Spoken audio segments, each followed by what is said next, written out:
रुक्मणी जी को मायके भेजा गया, फिर ठाकुर जी बारात लेकर के गए और बड़े सम्मान के साथ धूमधाम से भगवान का पाणी ग्रहण हुआ और गृहस्थी का शुभारंभ हुआ। और कहते हैं रुक्मणी जी ने प्रथम पुत्र को जन्म दिया। अब यहां से सुखदेव जी परीक्षित को भावपूर्ण ढंग से कथा की निवृत्ति की ओर ले जा रहे हैं। अब रुक्मणी और श्री कृष्ण का एक ग्राहस्थिक जीवन प्रारंभ हो रहा है। और ध्यान देना, प्रतिष्ठा बढ़ेगी, मान बढ़ेगा, सम्मान बढ़ेगा, यश बढ़ेगा और कीर्ति बढ़ेगी। तो इतना लिख के अपने डायरी में रख लेना, तुम्हारे शत्रु भी बढ़ेंगे, तुम्हारे विरोधी भी बढ़ेंगे। आप सोचो, प्रतिष्ठा बढ़े, सम्मान बढ़े, मान बढ़े, यश बढ़े, कीर्ति बढ़े और शत्रु ना बढ़े, ऐसा हो नहीं सकता। वो बढ़ेंगे ही, कभी कभी बाहर वाले बढ़ेंगे और कभी कभी अंदर वाले बढ़ेंगे। कभी कभी शत्रु वहां नहीं होते कि दूर आपकी दृष्टि जाए शत्रुओं को देखने के लिए, कभी शत्रु हमारे निकट बैठे होते हैं, हमारे लिए पहचान पाना कठिन हो जाता है। कभी कभी इतने समीप होते हैं कि समझ पाने के लिए हमारा विवेक कम पड़ जाता है। श्री कृष्ण का यश बढ़ा, श्री कृष्ण का पौरुष बढ़ा, श्री कृष्ण की प्रतिष्ठा बढ़ी, रात्रि भर में सुवर्ण की द्वारिका बनवाया और द्वारिकाधीश बन गए। रुक्मणी जैसी महारानी लक्ष्मी के साथ विवाह करके यश समृद्धि कीर्ति पाया। धन धान्य से समृद्धि है, यश कीर्ति से समृद्ध है, कोई अभाव नहीं श्री कृष्ण के जीवन में।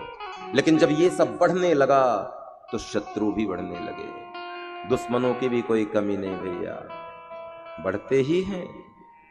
जीवन के प्रगति के पथ में आप जितने कदम आगे बढ़ेंगे, ध्यान देना, पीछे से लोग आपको धोखा देने वाले लोग खड़े मिलेंगे, लेकिन आप घबराना नहीं। आप अपने, और ये केवल सांसारिक प्रतिष्ठा पे नहीं, आप आध्यात्मिक ऊंचाइयों पर भी जाएंगे, भगवत मार्ग में भी चलेंगे, साधना के उपक्रम में भी चलेंगे, तो भी देवताओं को परेशानी होने लगती है। कोई ऋषि तपस्या करता है तो इंद्र का सिंहासन डोल जाता है, उसको लगता है तपस्या करके इंद्र न बन जाए।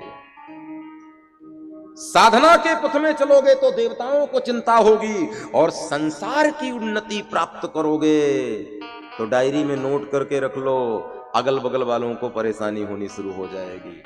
लेकिन आध्यात्मिक साधना में भी यदि तुम्हारे कदम आगे बढ़ें और किसी को कोई परेशानी हो, मुसीबतें सामने आए तो घबराना नहीं, अपने कदम रोकना नहीं, चलते देना प्यारे। चरई मेति चरई मेति चरई मेति, उपनिषदों ने कहा है, चलते रहो चलते रहो चलते रहो। तो श्री कृष्ण की उन्नति, मैं सदैव कहता हूं कि जीवन में तुम जो पुरुषार्थ करते हो, तुम जो सत्कार्य करते हो, तुम अपने लक्ष्य की ओर गंतव्य करते हो, तो ध्यान देना, मेरी विनम्रता से प्रार्थना है, अपने गंतव्य कर्म और कर्तव्य से कभी वंचित मत होना। जगत तुमको ताने मारेगा, जगत तुमको छींटे कसेगा, लेकिन क्यों घबरा रहे हो? तुम्हें किसने रोका है? तुम अपनी यात्रा का अनवरत आरंभ सुजत्तित रखो भैया, उसे विराम मत देना।